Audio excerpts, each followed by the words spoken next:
আমি দেখেছি আমার গত সপ্তাহের যশোরের আলোচনার একটা লাইনকে কেন্দ্র করে আমাদের অনেক রাজনীতিবিদ বন্ধুরা অনেক ক্ষুব্ধ প্রতিক্রিয়া দেখাচ্ছেন। ওই কথাকে নিজেদের গায়ে টেনে নিজেদের গায়ে মেখে ওনারা ক্ষুব্ধ হয়েছেন।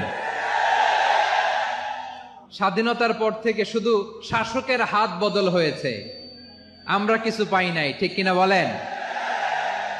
একদল খাইছে আরেক দল খাওয়ার জন্য রেডি হয়ে আছে।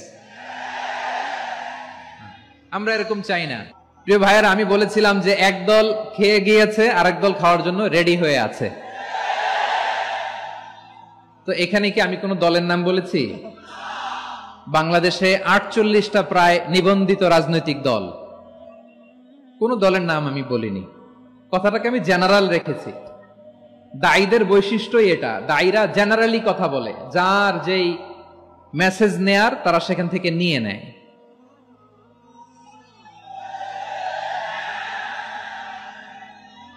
তো কোন দল এটা নিয়ে কোনো কথা বলল না। আপনারা এটাকে নিজের গায়ে যে মাখালেন, এটা ঠিক হয়নি।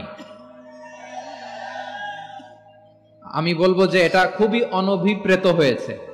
কোন দলকে টার্গেট করে বা কোন দলের পক্ষে আমরা কখনো কথা বলি না। আমরা কোরআনের পক্ষে কথা বলি, ইসলামের পক্ষে কথা বলি, ঠিক কিনা বলেন? সো একটা জেনারেল কথাকে যদি আমার রাজনীতিবিদ বন্ধুরা নিজেদের গায়ে মাখেন, ক্ষুব্ধ প্রতিক্রিয়া জানান, এতে করে সাধারণ জনগণের কাছে একটা নেগেটিভ মেসেজ যাবে ওনাদের ব্যাপারে। এটা হোক আমরা চাই না। তো আমার প্রিয় রাজনীতিবিদ বন্ধুদের আমি বলবো, কথাটা ছিল ভেরি জেনারেল, এটা নিজেদের গায়ে মাখানোর কোনো দরকার নাই। আমরা এই যে এক্সিস্টিং যে রাজনৈতিক চর্চা, এটা থেকে আমরা বেরিয়ে আসতে চাই। আমরা চাই না এদেশে চাঁদাবাজি, দখলবাজি থাক, ঠিক কিনা বলেন?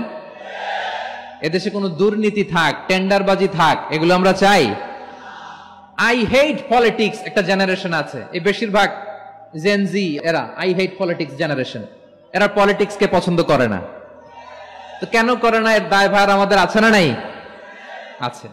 এবং আমরা দেখেছি ক্ষমতার পালাবদল যখন হয়, এক সরকার যায় আরেক সরকার আসে, তখন দুর্নীতির ফিরিস্তি আমরা জানতে পারি, এর আগে জানতে পারি না। প্রতিটা দলের ভেতরেই আমরা এই বাজে চর্চাটা দেখেছি। সো এখন আমাদেরকে শুধরে নেয়ার সময় এসেছে। এটা এই সুন্দর সময়, নতুন প্রভাতের বাংলাদেশ, নতুন ভোরের বাংলাদেশ, এই সময় আমরা কাদা ছোড়াছড়ি যেন না করি। আমাদের শপথ নেয়ার সময় এসেছে। প্রতিটি দল, নিবন্ধিত 48টি, সবগুলো দলের এখন শপথ নেওয়া উচিত যে আমরা কোনোদিন আর চাঁদাবাজি করব না, টেন্ডারবাজি করব না, দখলবাজি করব না। আমরা সবসময় দেশের পক্ষে থাকব, সবসময় দেশের পক্ষে থাকব। সেই কথাগুলো ছিল ভেরি জেনারেল। যে কথাগুলো আমরা জেনারেলি বলি, এগুলো জেনারেলি আপনারা নিবেন। আমার রাজনীতিবিদ বন্ধুদের কাছে এটাই আমার কামনা। আর এই জাতীয় বার্তা যখন আমরা দেই, তখন যদি আপনি বলেন যে পারলে রাজনীতিতে আসেন, পারলে দল করে দেখান, এটা হইল? আমি কি এরকম কোনো কথা বলেছি? না। আমি একজন মুফাসসিরে কোরআন, আমি একজন আলেম, এর বাইরেও আমার সবচেয়ে বড় পরিচয় আম আ সিটিজেন অফ বাংলাদেশ। আমি বাংলাদেশের একজন সাধারণ নাগরিক। আমার দেশের যে কোনো সমস্যা, যে কোনো ইনকনসিস্টেন্সি, অসঙ্গতি নিয়ে মত প্রকাশের স্বাধীনতা আমার আছে না নাই? আপনারাই তো বাক স্বাধীনতার কথা বলেন, ফ্রিডম অফ স্পিচের কথা বলেন, বাক স্বাধীনতার কথা বলেন। আপনারাই যদি আবার কোন মন্তব্যের কারণে বলেন যে রাজনীতির মাঠে আসেন, দল করেন, দেখি কতটুকু পারেন, এটা ঠিক হবে না। তাই প্রিয় ভাইয়ের, আসুন আমরা দল মত নির্বিশেষে কাঁধে কাঁধ মিলিয়ে সোনার বাংলাদেশ গড়ি, দুর্নীতি মুক্ত বাংলাদেশ গড়ি, যে বাংলাদেশের জন্য রক্ত দিয়েছে আবু সাইদ, যে নতুন ভোরের বাংলাদেশের জন্য রক্ত দিয়েছে মুগ্ধরা, যে নতুন বাংলাদেশের জন্য রক্ত ঝরিয়েছে 24-এর যে গণ অভ্যুত্থানের প্রত্যেকটি শহীদের আওয়াজ করে বলেন ঠিক কিনা?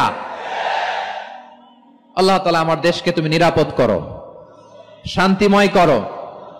আমরা যেন স্বাধীন সার্বভৌম বাংলাদেশে মাথা উঁচু করে বিশ্ব দরবারে দাঁড়াতে পারি। আল্লাহ তুমি তৌফিক দান করো। আওয়াজ করে সবাই পড়ে আমিন।